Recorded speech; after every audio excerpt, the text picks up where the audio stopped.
Welcome to the Extra Pass podcast presented by Chemist Warehouse. I'm Brad Newley and my regular co-host Adam Balls Ballinger is out running our Stand Tall program. So today I'm joined by our producer and media coordinator, Ben Hopkins. Welcome to the Big Smoke, Ben. Back in your old position. Thanks, mate. Happy to be back on. It's a bit weird being back on, sort of away from the producer's desk, but happy to be here. So nothing's going to be filtered today because it's just us going at it. I'm sure you'll change some things up later, but no, we're not going to ramble on too much today. It's just a bit of a quick wrap up. You know what's coming up ahead of us. We're one sleep away from game one. How are we feeling? Perth's in town. I'm sure they'll be getting close. They're probably here by now. What do you think, mate? Oh, I'm just excited. I think everyone at the club's been pretty excited. It's been a pretty big wait, and especially when you had those last two home games where both sellouts, awesome energy, both, hard-fought wins. I think everyone was really up and about to get into the finals, but you obviously have the FIBA break and there's not really anything we can do about it. But even, I know we've been down on court watching the boys get ready and some intense practices, but they seem up and about, and I think everyone's just really excited for tomorrow night. Yeah, it's a bit of a shame with the FIBA break because it really took away a bit of that, that momentum. Like everyone's up and about, we're pump it up, we're ready to go. But the good thing is we get a healthy Jack White, hopefully. I think he's back in the lineup. Clark, he's back at full strength. He was lucky enough to go home and do his Hall of Fame introduction. Shout out to Ian Clark there. The training this week, I've been watching a little bit of the sessions. They've been really crisp. Dino would be really happy. I was lucky enough to kind of listen in on the last huddle today, and they're more than ready this year. I think they've really figured out, some extra things that we didn't do last year. We probably did better this year, and that comes from learning. But I really feel like the boys are ready to explode tomorrow night. Yeah, it's really exciting, and obviously you'd have a better feel for it than I would, having had your long professional career and been through it even with this club last season. In terms of, a long playoff series, can you talk me through and for the fans a bit about what this period in the lead up to game one would be like for the boys? Yeah, it's kind of hard to touch on because, we fell short last year, and being around the group and what their motivation is to go one better. So as someone who was in it last year, you're kind of sitting back going, oh man, what if did I have some sort of poor effect on the team or something like that? But I'm sure that's just my stupid mind doing its normal thing. The FIBA break is definitely a challenge. It's definitely a challenge, and I think what Dean did with the group this year, and we did very similar last year, but just to kind of just chill the guys out a little bit. There was a bit of cricket here and there. A few other things. I think there might have been a lunch or a dinner somewhere, but just all right, boys, the season's over. The regular season's over. Let's sit back. There's probably been a few meetings, a few check-ins on what you could do better for the finals. Get a clearer picture of what your role is. And I think, what another thing I caught on today was Dino was saying to his guys, you guys with your roles, just be really, really good at your role.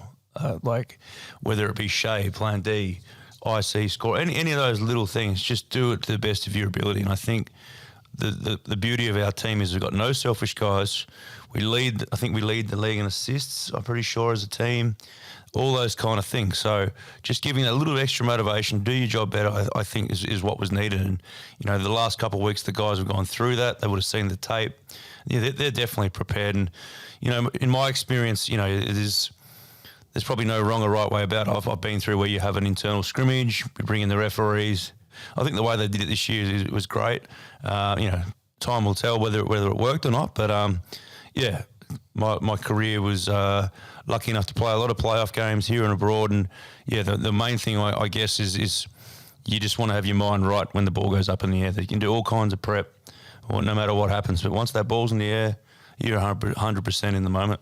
Yeah, and I feel like, as you touched on, the boys are in a really good spot. Having chatted to a lot of them over the last couple of days doing media here and there, the mindset seems right, and they're up for the challenge. I mean, that's kind of on us too upstairs, and we just got to give them their space now. They've done all their work. The players have been very good to me. I had them doing some things with their sponsors in the last couple of weeks, and to their credit, they went out there and did it, and I was really proud of that. And they respected the work that we do upstairs, and I think as a club we should be proud of our guys and where they've got themselves to now, and hopefully we can get through and into the next series.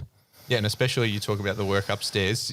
We're trying to sell out John Cain Arena because I think the thing that the boys want a lot is to get out there, and I touched on the last 2 home games, both sellouts.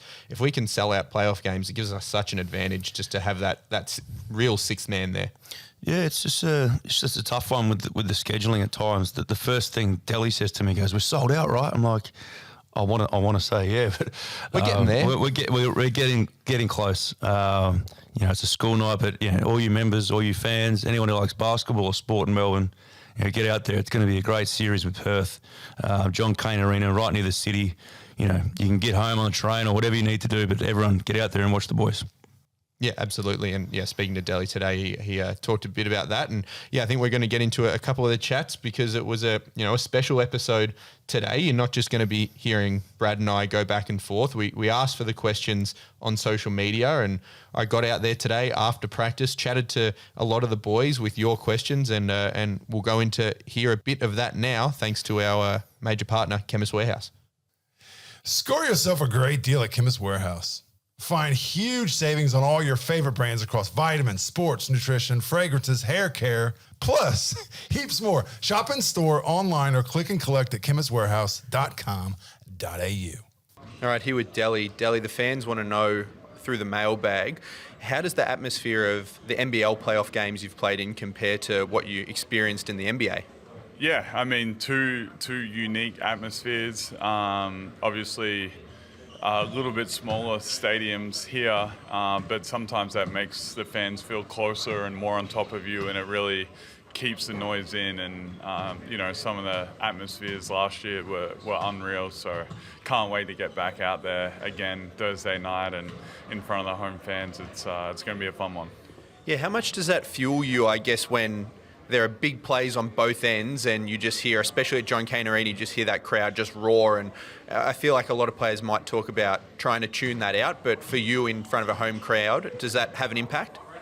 Yeah, definitely. I think whenever we get on a run and the fans are getting behind us when we get a couple stops in a row, or CG hits a 3 and then we get him open for another one, and you can feel the crowd almost rides in anticipation of another one going in. That's we can really feel that and feed off that. And then also on the road is another aspect of it when the opposing fans are getting loud and getting stuck into you. That's another enjoyable thing to really tap into. So, obviously 2 different ends of the spectrum, but you got to just try to use it to your advantage. Equally as enjoyable on the road to probably shut up the fans as well, would you say? Yeah. It's fun. It's really fun at home. It's really fun on the road, and it's just really good competitive basketball that I know we're all, been working hard and preparing all year for this. So we're ready to get started. Thank you, Delhi. Thank you. Here with Marcus Lee. Marcus, a question from Instagram here. What do you prefer, a big block or a big dunk? I think, in my opinion, a big block.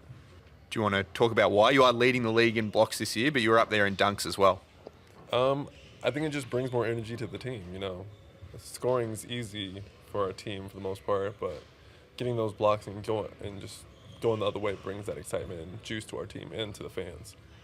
As a shot blocker, what's it like to have some elite defensive guards like Shea and Delhi who can sometimes filter a guard or an opposition player right where you want them, where you can swat that shot? I think it makes my life easy when guards are coming downhill and are more worried about the guys guarding them. It makes it easy for my life because they're not really paying attention to the second layer of defense, which is me. So it makes it more fun and, catches them a little off guard. And on a big block shot, I feel like that's one of the moments in the game where the crowd is getting the loudest, especially at John Cain Arena when we've got that place sold out. What's that like in that moment when you send a shot away and you just hear the crowd roar? It gets me going. There's times where I'm exhausted and then the crowd plays a big point and gives me a little bit extra juice to keep going. So they help us as much as we help them. Thank you, Marcus. Thanks. Got Kyle Bowen here. KB, question here from the fans. We've got some people curious about the celebration you threw up in the Southeast game after your dunk. It was a little title belt celebration. I think we'd seen that from Steve Novak in the NBA. Can you talk a bit about where that's come from? Yeah, so essentially we've just got a lot of WWE fans in the organization, and I think a kind of behind the scenes aspect of this game is the work we put in early morning, the weight room and the strength and conditioning side of it all. So, whenever I put on a physical feat like that, I like to pay our respects to our strength and conditioning staff. So that's pretty much just a shout out to, our guys working behind the scenes in the weight room.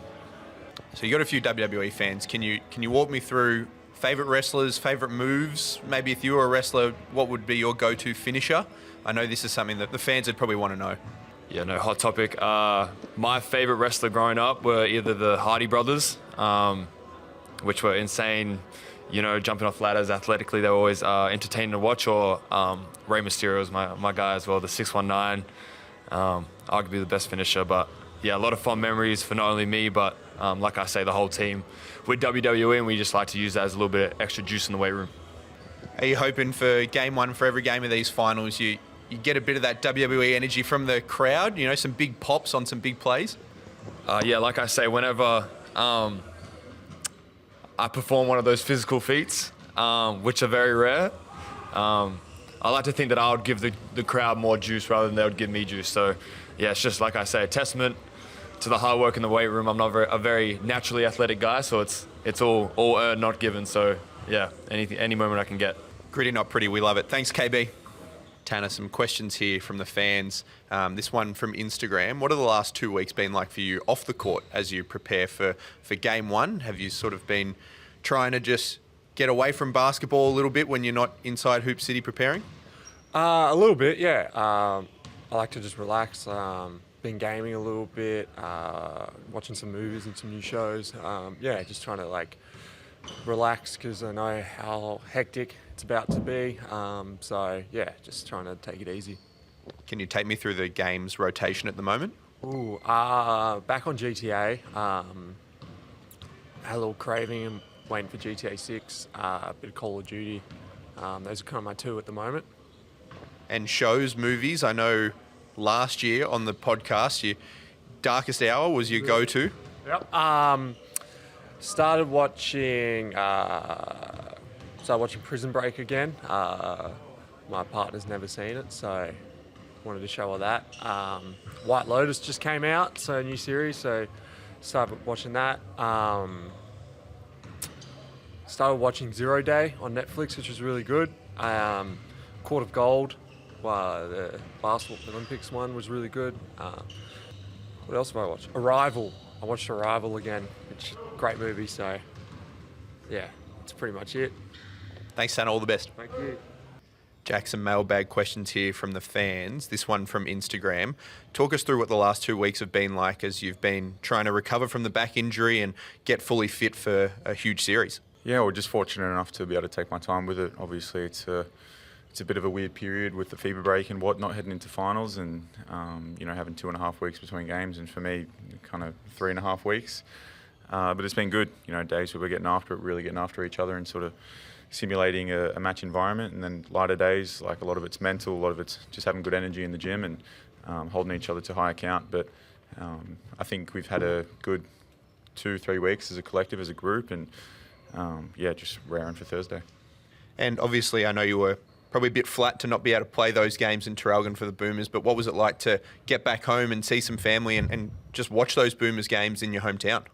No, it was special, man. Obviously, unfortunate timing with everything. Obviously, we have a job to do here with Melbourne United, and that's the priority right now. But, it was still a great experience to be able to go down and see that sort of basketball being put on in my hometown. And I think just great for the region and the community to be able to host that. And, fortunate again that I was able to get down there Sunday and see the game and do the clinic on Friday. I think it was just a great thing for Traralgon and the broader sporting community down my way. And, fortunate that the boys got a couple wins.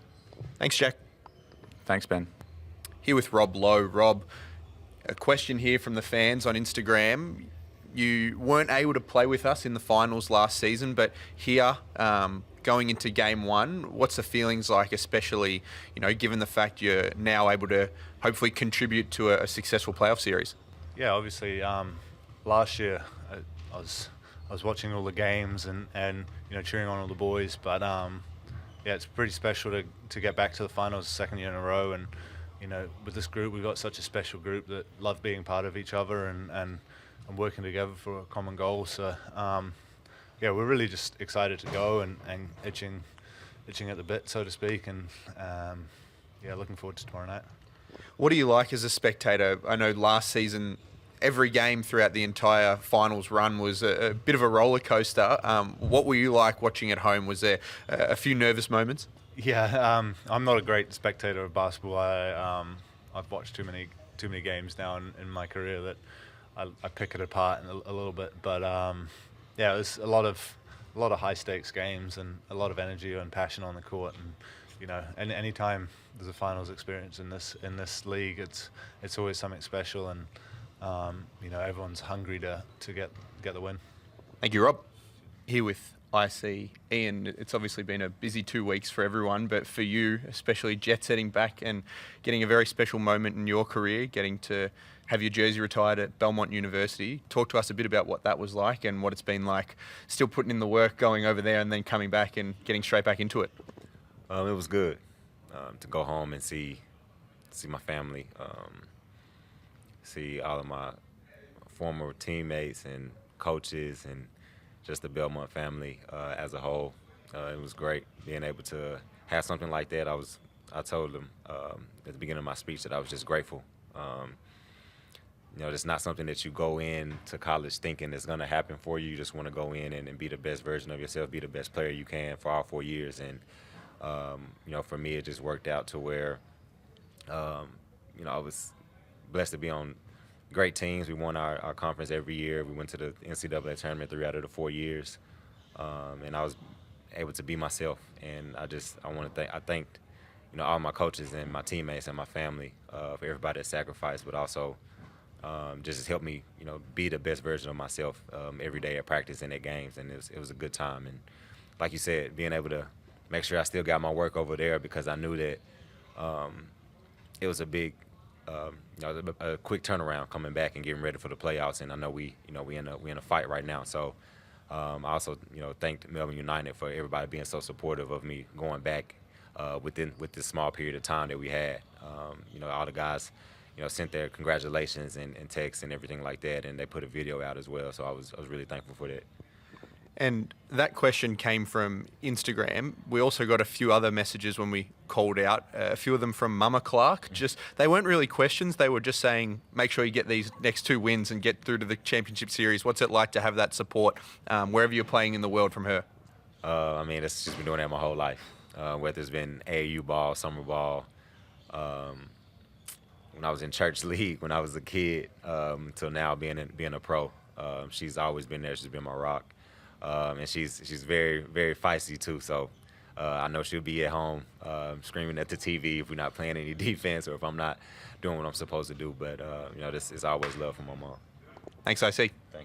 Here with the most frequented extra pass guest, Dean Vickerman.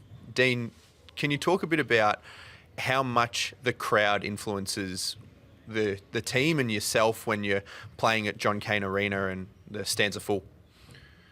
Yeah, I guess what any home team, especially us, wants from their crowd is to add momentum. And I think when things are going great, when our crowd gets behind us, it can just punch out a lead from 4 to 10 really quickly. And then on the opposite one to say, hey, we're not going so well. We don't want our crowd to be quiet. We want them now to drive our defense and get after it, and then celebrate getting stops and seeing that helping us with that comeback. So, how do they do that? It's everybody participating in the game. It's everybody just driving someone else to stand up and cheer and clap and get after the game. But just, spectators are participants, and they just got to get into it and enjoy it and have fun with it.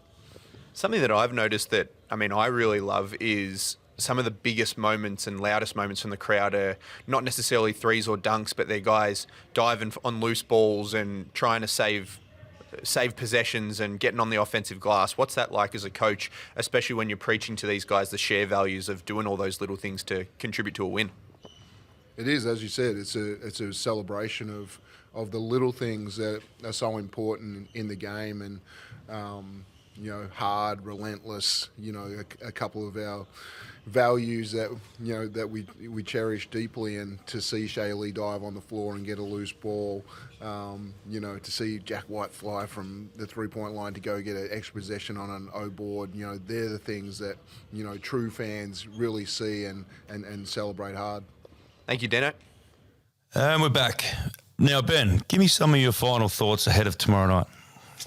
Well, yeah, it's just sort of the excitement is really there. But, I mean, looking at Perth, since I've been at the club, I've been here for 4 seasons. We've played really well against Perth, especially in Perth, and a lot's been made out of that, and played really well against them this season, sweeping the series. But in different matchups, they had different people out, and our guys were really firing in a lot of those games. But also, you had a performance like Chris's in Melbourne where he goes for 46, where we really needed it. But, I think we match up really well with them. They've got a lot of dangerous weapons, a lot of guys you've played against and seen.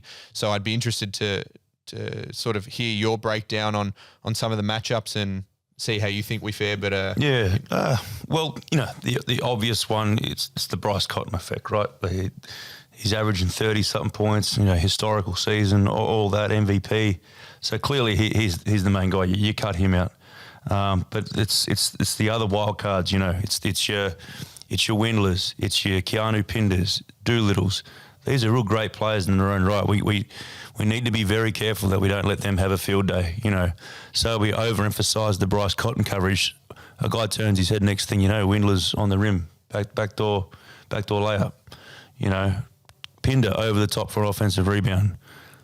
Wagstaff, trail 3, he plays so well. There's just all these little relationships that we need to be on top of. And just watching the guys today, how dialed in they were, I really feel that they couldn't be any better prepared, on our home deck in front of our great fans. The matchups are going to be interesting. Johnny he's really doubled down on the offense. They just want to score and score, and that's the way he played. And I respect he coaches the way he played. He just wants to put points up. And they've got the ability to do that. So they're going to be going for it no matter what, no matter the margin too. We could be up by a margin, but then all of a sudden they turn it around. You saw what they did with Southeast. They came back from a pretty big margin. So, just keeping the foot on the throttle the whole time. If it gets into a grind, I'd like where we are. We defend well. We've pretty much stuck with that DNA most of the year. There's been a couple of times where we got away from that, but I think we're able to play both styles. Looking forward to it. Can't wait. I'll be in my Melbourne lounge pre-game. Everybody get up there, say g'day. Not everybody, if you remember, of course. I can't have everybody coming in there. Wiki will kill me. You're a popular guy, but you can't be that popular. Well, there's only so many babies that I can kiss in one night, Benny. So, it's a good night. I love it. Looking forward to it. Get behind us. Well, thanks for tuning in to another episode of The Extra Pass, presented by Chemist Warehouse. We'll be back after the playoffs to wrap up all the action. Thanks, Brad. Thanks, Ben.